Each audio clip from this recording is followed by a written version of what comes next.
안녕하십니까 동민 여러분, 동장입니다.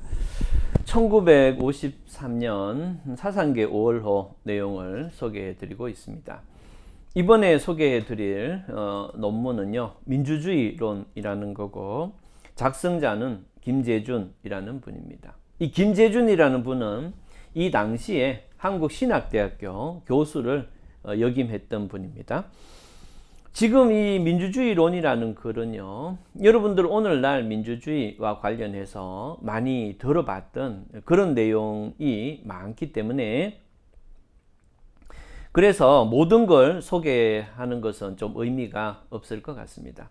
이 글은 민주주의가 형성되어 온 과정하고, 그 다음에 민주주의의 원리에 가장 중요한 자유와 평등을 소개하고 있는데요. 그런데 제가 여기서 여러분들에게 소개시켜 드릴 파트는 바로 평등 파트입니다. 다른 책들, 다른 부분은 이제 오늘날 많이 나오는 그런 내용이고, 평등 파트는 조금 따로 좀 봐야 될 그런 내용이 있어서 설명을 해 드리도록 하겠습니다. 여기 보시면 이 책에 민주주의의 근본 원리라고 이렇게 되어 있습니다. 우리가 오늘날에도 이제 논문이나 헌법 교과서 이런 책에는 민주주의의 기본 원리에서 자유평등이 언급되는데, 그런 체계와 동일하게 여기서도 이제 자유평등이 언급되는데 평등이 먼저 언급되고 있습니다. 우리가 보통 평등 그러면 법 앞에 평등이라든가, 안 그러면 불합리한 차별을 받지 않을 권리라는 기본권 개념으로 평등을 이해합니다. 그런데 사실은 법 앞에 평등이나 합리적인 불합리한 차별을 받지 않을 권리라는 개념은 사실은 언뜻 보면 평등의 적절한 표현 같아도 내용이 없는 개념입니다. 내용이 없는 용어들이죠. 과연 그 안에 불합리하지 않은 것, 또 법 앞에 평등이라는 그 법의 내용은 어떤가에 대해서는 사실은 어려운 문제죠. 그래서 이것이 불합리한 차별인가 아닌가, 이에 대해서 판단하는 그러한 위치에 있는 그런 직업을 가진 사람들은 상당히 어려운 파트에 속하죠. 그런데 이 글에서는 바로 그 평등의 내용을 나름대로 얘기하고 있다는 점, 그것이 조금 중요하다 이렇게 생각이 됩니다. 자, 그러면 보시는데 이 글에서는 이제 민주주의의 근본 원리에서 평등은 사람을 사람으로 대접하는 거다, 이렇게 내용 위주로 설명하고 있습니다. 사람을 사람으로 대할 때 진정한 평등이 된다. 좀 아주 간단한 말인데 좀 와닿는 그런 말인데, 어쨌든 인간은 비록 초라하더라도, 한 개인이 초라하게 보이더라도 전 우주를 인식을 하고, 내가 이 우주에서 어떤 삶을 사는 게 괜찮은 삶인가를 아무리 하찮아 보이는 사람들도 생각하고 살아간다는 거죠. 그렇기 때문에 이러한 전 우주를 고민하면서 살아가는 한 개인은 그야말로 전 우주와도 바꿀 수 없는 고귀한 인간성을 가졌다고 볼 수가 있다. 그렇기 때문에 우리는 사람을 사람으로 대우하는 그것을 평등으로 삼아야 된다, 이렇게 얘기하고 있습니다. 오늘날에도 보면 대체로 불평등의 문제는 나보다 좀 못해 보이는 사람, 조금 배움이 적거나, 그 다음에 판단 능력이 조금, 실제로는 그렇지 않더라도 판단 능력이 조금 어리숙해 보인다거나, 안 그러면 힘이 없어 보인다거나, 이런 사람들, 이때 힘은 이제 사회적 힘이겠죠. 에 대해서는 대체로 좀 불평등하게 대할 때가 있죠. 그렇기 때문에 여기서는 그런 한 사람 한 사람이 전 우주적 고민 속에 존재하는 거라는 걸 인식함으로써 인간을 존중할 수 있고, 그러면 평등하다, 이렇게 얘기를 하고 있습니다.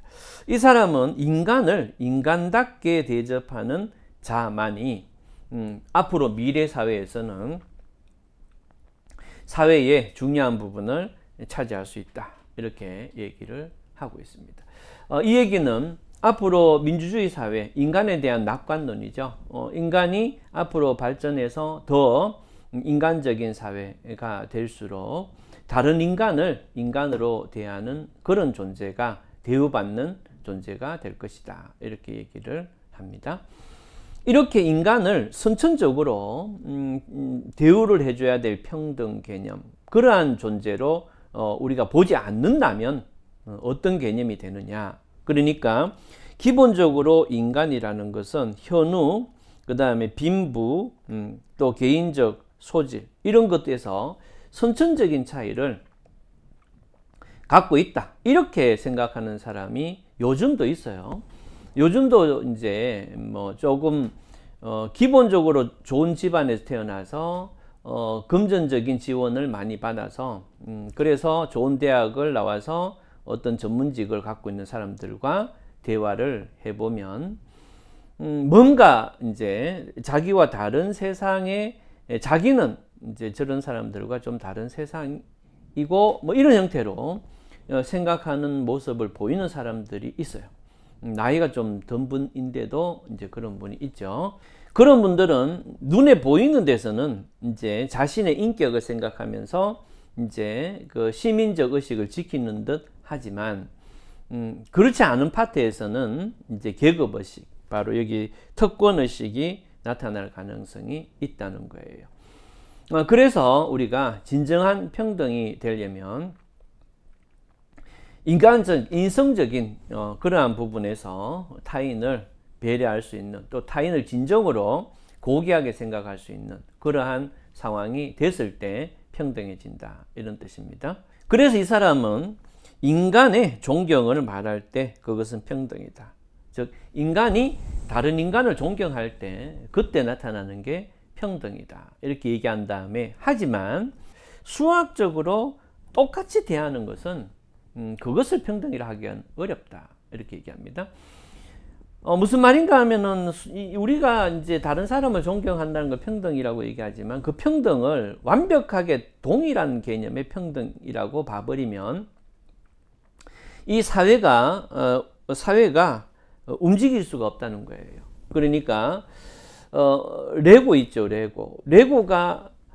레고처럼 모든 사람이 똑같이 평등한데라는 주장을 하게 되면 레고처럼 꽉 짜여져 버려 갖고 사회가 움직일 수 없겠죠.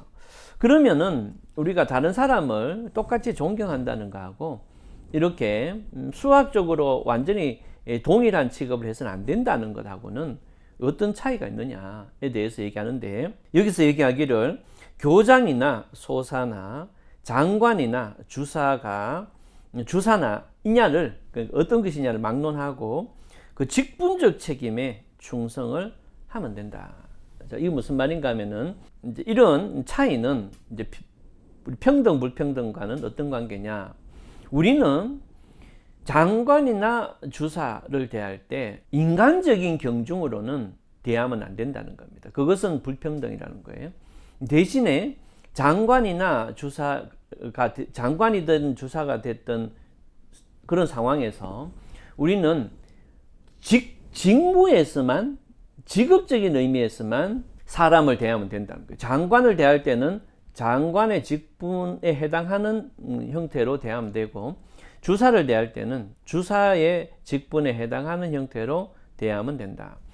교장은 교장 업무에 맞는 일을 할 때 그렇게 대하면 되고, 그 다음에 소사는 소사 업무에 맞는 일을 할 때 그렇게 대하면 된다. 대신에 그것을 벗어난 상태에서는 똑같은 인간이기 때문에 다르게 취급할 수는 없다. 이것을 우리가 평등으로 인식을 해야 된다. 이것이 이 사람이 말하는 평등입니다. 그런데 여기서 잠깐 재밌는 게 있는데요. 교장이나 소사나 이게 소사가 나오고 또 장관이나 주사 이렇게 나옵니다. 소사는 이제 옛날에 학교에서 시설을 이렇게 관리하던 분을 소사라 그랬어요. 지금은 이제 어떻게 얘기하는지 모르겠는데 어쨌든 소사라는 그런 개념이고, 이 주사라는 것도 과거에는 뭐 주사, 면석이 이런 말을 썼는데 지금은 주무관 이렇게 사용하는 걸로 제가 알고 있습니다. 자, 그러면은 오늘 민주주의론이라는 글 아래서 평등을 어떻게 봐야 되는지 평등의 내용적인 측면을 여러분들에게 소개해 드렸습니다. 이 책에서는 그 다음에 자유 이런 것도 설명되고 있는데 전체적인 내용을 보면 오늘날에서 뭐 늘 나오는 그런 자유의 내용하고 큰 차이가 없어서 일단은 생략하도록 하겠습니다. 다음 영상에서는 이제 민주국가와 여성의 지위라는 글이 있습니다. 이 부분을 소개해 드리도록 하겠습니다. 다음에 뵙겠습니다. 감사합니다.